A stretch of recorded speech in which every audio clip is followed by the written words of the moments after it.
Hi, I'm Avery Davidson. And I'm Kristen Oakes White. Thank you for joining us for This Week in Louisiana Agriculture, the only TV show bringing Louisiana farmers and consumers together every week. Well, as we're taping this show, the Mississippi River has been at or above flood stage for nearly 200 days.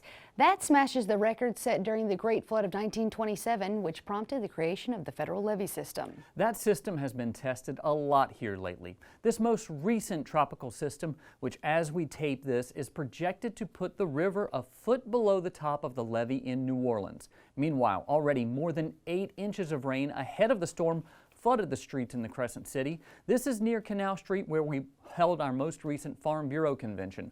Localized street flooding took its toll on both traffic and on property. For some farmers in the state, they had just gotten backwater flooding off their lands, and this tropical moisture is not helping. The rainfall has also damaged or delayed hay cutting in particular. All eyes are still on the Mississippi, which is expected to remain in flood stage well into August and the heart of hurricane season. August is also peak harvest season for many crops in Louisiana. Damaged or flooded facilities downriver could cause serious problems at that time. It's definitely something that we're going to keep an eye on and keep you posted as the news changes with that. Well, let's move on to sustainability. It's a popular idea in 2019, and according to a recent Nielsen study, 81% of consumers feel strongly that companies should help improve the environment. As stewards of the land, farmers want their land to be sustainable for generations to come. This week, TWILA's Carl Wiggers takes us to meet a fourth-generation farmer in Tensas Parish who is pulling back the curtain to show consumers how he cares for his land. Cotton like this will someday be made into the blue jeans that Tensas farmer Kellen Lee is wearing.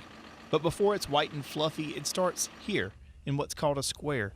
Kellen and his wife Rachel are checking the cotton crop near their home at Lake Bruin. They are working together on a project that shows how they are implementing sustainable farm practices right here. It's a project Rachel works on with the NRCS and the Louisiana Cotton Sustainability Pilot Project. She helps farmers be more sustainable with this field-to-market tool. We're trying to put the pen to the paper to show an environmental footprint of these fields and show that what we're doing is right and we are protecting the land and the environment and the world around us. Lee says this tool helps farmers like her husband see how different practices will impact their farm before they put that practice in place. It's a free tool that they can use to test conservation practices to see how that impacts their farm before they actually spend the time and money implementing those practices. For Kellen, those conservation efforts look like erosion control structures like this. No-till crops leaving this residue from previous years to improve the soil's health, and the use of cover crops in the off-season. For him, taking care of this field is not just about the financial benefit it brings, but he says it's his responsibility.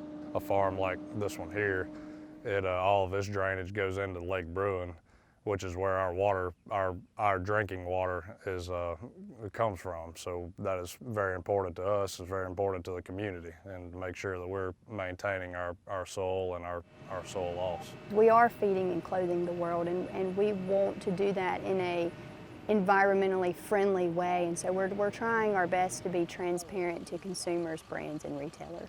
Cotton's renewable, it's natural, it's coming from the soil, it's made from plants, whereas other products may not be. So it's very important to them as it is for us who live here. It's important for someone in the city that's buying these products. We're doing our best to be as sustainable as we can because we want to be able to leave this ground and to leave those ranches for future generations. The Louisiana Cotton Sustainability Pilot Project is part of the U.S. Cotton Trust Protocol, a program designed to build consumer trust in U.S. cotton.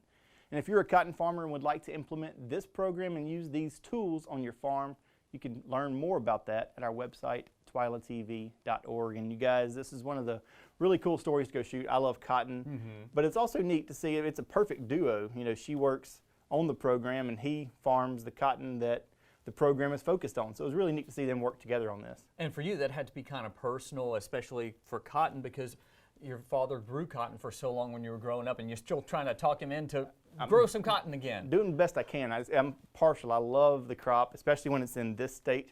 You know, it's beautiful. It's one of the most beautiful crops, and there's something about the smell. But, you know, another thing I wanted to point out, this isn't something new to, you know, my family. Whenever we were growing cotton, we're doing a lot of these same practices, the minimal till, you know, the cover crops. That's not anything new, but now they're documenting it to show the consumer, the customers, that they're doing this in a very sustainable way, and it's really cool to see that. It really shows that farmers, the original stewards of the land and the original environmentalists. Thank you so much, Carl Wiggers. Well, Kristen, now I turn my attention to you and the holiday that just passed. Did you have a good 4th of July? I did. We did the stereotypical grilling hot dogs, hamburgers, by the pool, so nothing out of the ordinary. I hear all of that except for the part where you invited me over. Thanks a lot. Yeah. Well, the 4th of July holiday is behind us, but many of us, especially like me, we're reluctant to put away the grill. Oh, why? And as Neil Melanson tells us, prices at the grocery store are helping keep that summer tradition alive. The 4th of July means a lot of people like to head outside for the fireworks, but some of us like to think about heading here. Calandro's grocery store in Baton Rouge, like many across the U.S., saw a big boost in people looking for their summer cookout favorites. Manager Blaise Calandro says from this time last year, prices have remained fairly stable. Grocery, on the whole, we haven't seen a lot. We haven't been doing a lot of repricing of products. Everything's been fairly stable. Those flat prices are backed up by a national survey from the American Farm Bureau, which looked at 13 items for a meal for 10 people. The amount came to $52.80, up less than 0.25% from a year ago. That amounts to $5.28 per person. In the survey, 5 of the items were up in price, 5 down, and 3 showing no change. In the meat department, ground round for hamburgers on the grill was up 3% from last year.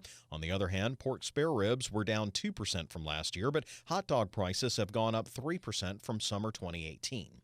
Meanwhile, hot dog buns showed no change from a year ago. Hamburger buns were up slightly, and American cheese for that grill was the biggest mover downwards at 3% off. Whatever grill items you want, the best, of course, are from Louisiana. Just right here, we have Hofstad Farms tomatoes that are right from Kentwood, Louisiana. They have some hothouse stuff that's available throughout the year, and we can get good, fresh, local stuff that way. Something new on the survey was a look at grocery delivery, which has taken off nationwide.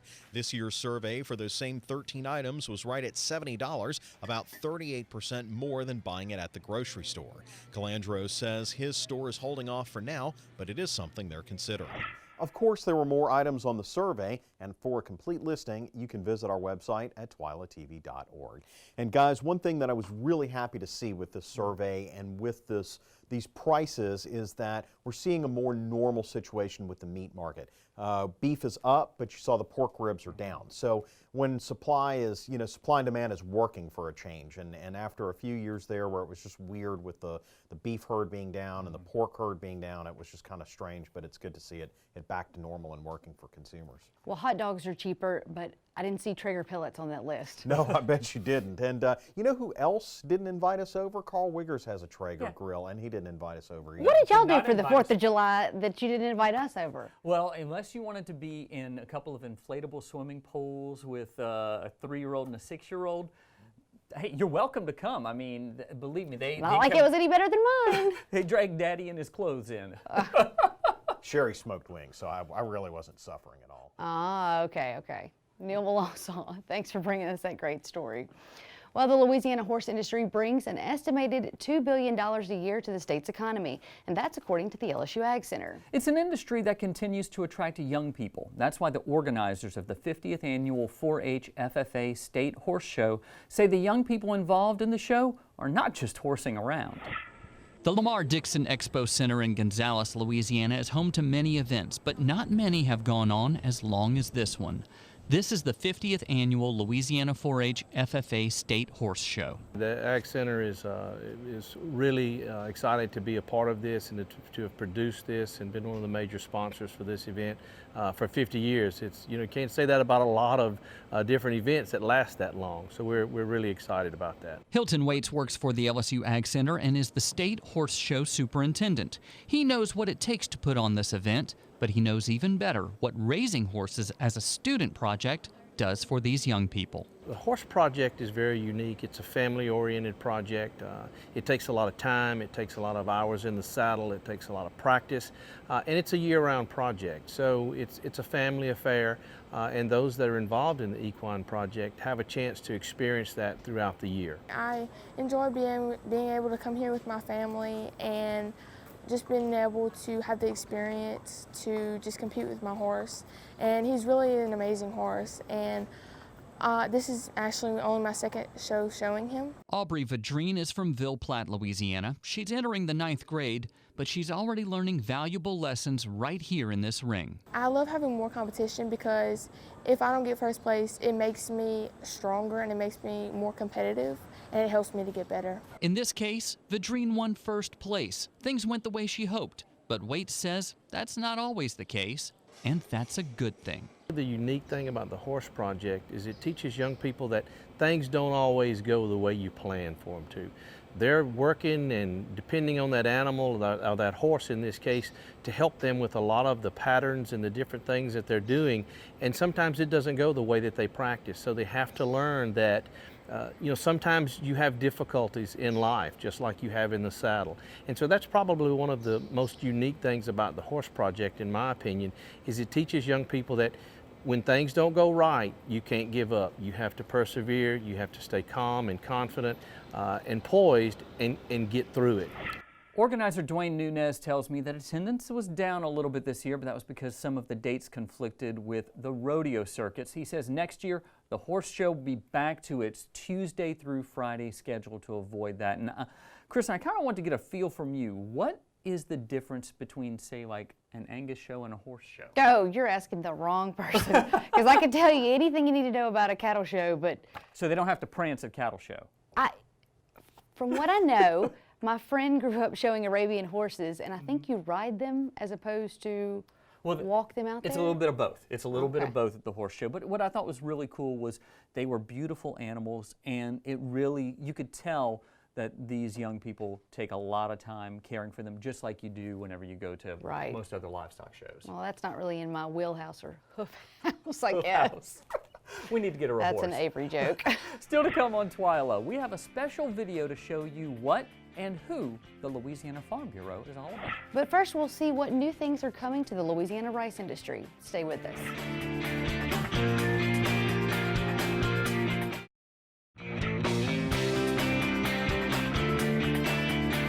It's been a struggle for rice producers in Louisiana this year. Heavy rains flooded fields early in the season and put the crop way behind its normal growing cycle. LSU Ag Center correspondent Craig Gautreaux has this report from Crowley.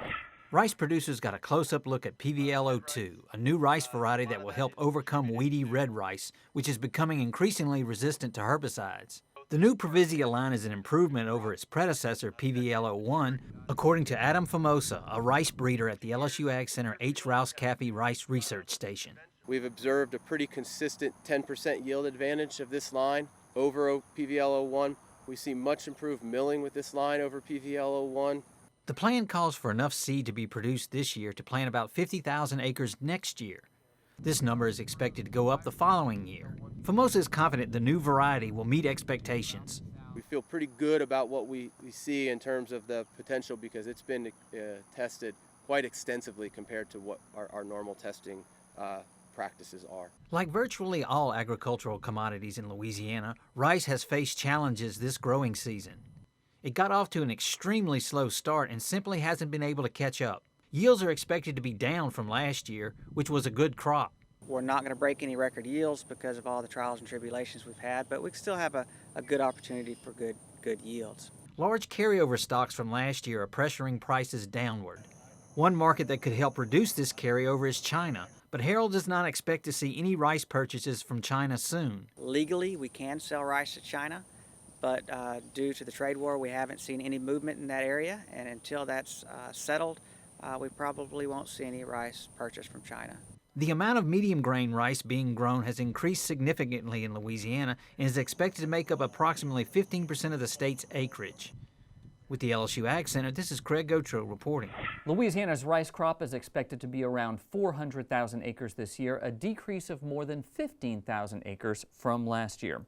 Saturday was the taste of Summerfest at the Ruston Farmers Market. The market is open a couple of times a week, but on June 6th, there was a little something extra, like a dunking booth, cooking demonstrations, and live music. The Ruston Farmers Market is open every Saturday morning and Tuesday evenings from 4 o'clock to 7 p.m. and it will now be open year-round. Donna Isaacs says the market is as much about the experience as it is about the fresh fruits and vegetables. Now, a lot of the vendors use their own local fruits and veggies to make muffins and other baked goods. And there was also a pie baking contest, and TWILA's own Tammy Arender took home a third-place ribbon. I gotta say something there. I am surprised. Tammy Arender should have got first place, because I've tasted a lot of her baked goods, like especially her cheesecakes. Oh my God. Oh my God. They're awesome. She's really good at baking. That's her second talent. Not a lot of people know that one. We gotta get that on the show somewhere. We do, the cookies especially. Well, when we come back, we've got a very special TWILA boost for you. We'll show you how Louisiana Farm Bureau brings together the farm and family. Stay with us.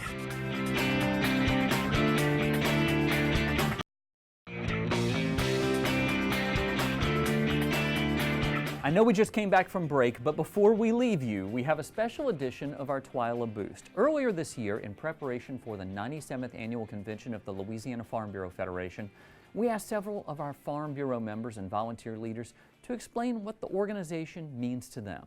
Some said the Farm Bureau is a unified voice for agriculture. Some said the organization offers opportunity and empowerment for members. But the most common and unified response was simple. Farm Bureau is truly a family. So this week we're ending our show with one of the videos we showed during the convention in New Orleans to illustrate how Farm Bureau starts with the farm and ends with the family.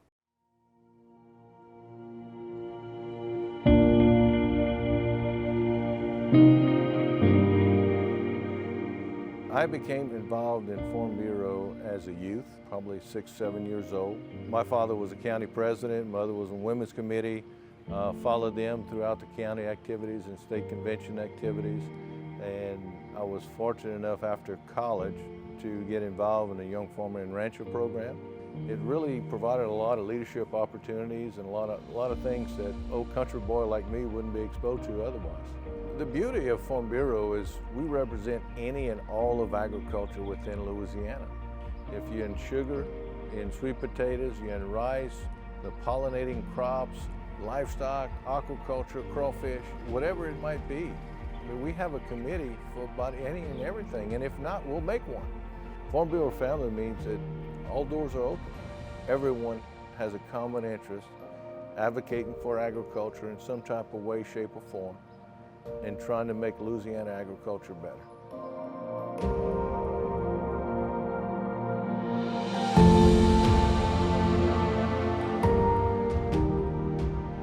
So many people see Farm Bureau as just an insurance organization.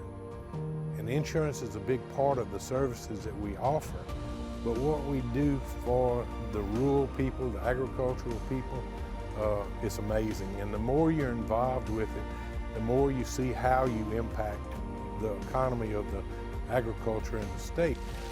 Farming is a hard, complicated business, and the regulations and the legislation that comes down to really govern how we operate, it really makes it important that we work hard as a Farm Bureau organization to see that these regulations don't become so burdensome that it makes it hard for our family farms to continue to exist.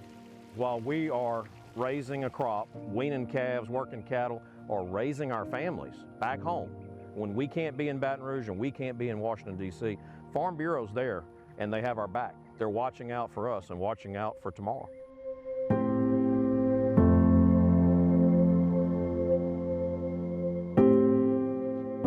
The Farm Bureau family, to me, means empowerment. It gives our members a seat at the table on state, local, and federal issues. When our members speak through the Farm Bureau, people listen. It's a powerful thing. The strength and the influence of Farm Bureau never ceases to amaze me. And all it is folks just like me who talk to each other and live and work on the farm and know what the issues are and no one knows that better than a Farm Bureau member who actually farms as well. Farm Bureau is a very valuable tool on our operation. It helps us to network.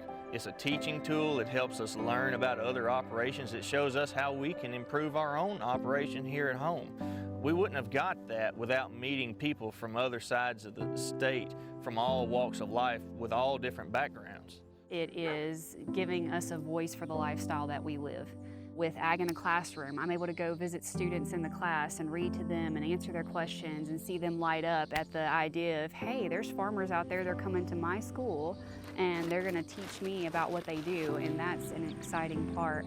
It's grown our knowledge in the agriculture world. It's helped our personal beef operation.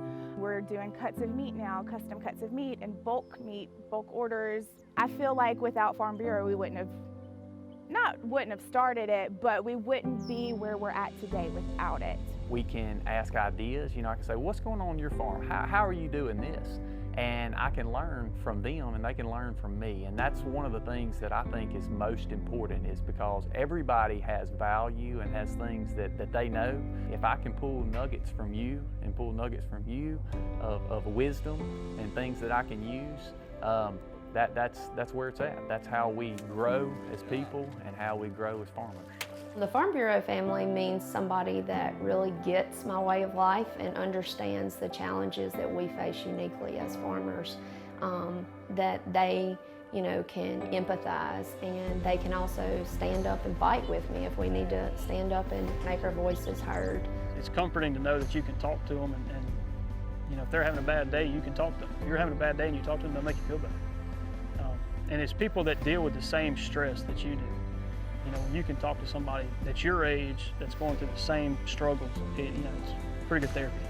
We know that we can reach out to each other, and it doesn't even have to be about farming. Some of these people have become really close friends, and if their family's struggling, you know, I can pray for them and they can pray for me. But it has also been something that I felt has really empowered me.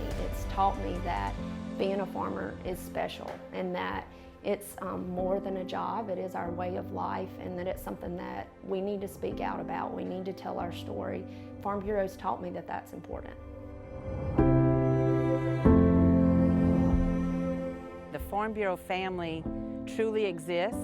No matter where I travel in this state, if I have an issue, if I break down or have a flat tire or couldn't get help, I could pull out my rosters of our Farm Bureau leaders, and I know that no matter where I was, I could call one and they would be there to assist me. We pull together in times of need, so whether you're staff or volunteer leader, Farm Bureau member, we're there for each other. Farm Bureau is the heart of rural Louisiana, rural America.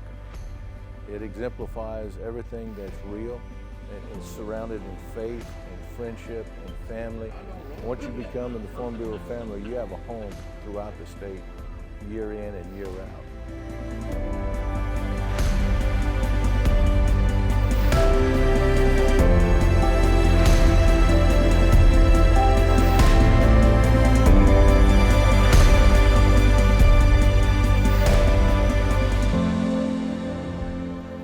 I'm a mother. I'm a dad. I'm a grandfather. I'm a farm wife. I'm a husband. I'm a first-generation farmer. I'm a cattleman. I'm a cowgirl. I'm a rice farmer. I am a young farmer. I am a teacher. I'm still learning. I'm an advocate for agriculture. I love raising my family on the farm. I am Farm Bureau. I am Farm Bureau. I am Farm Bureau. I am Farm Bureau. I am Farm Bureau. I am Farm Bureau. I am Farm Bureau. We are the Farm Bureau family.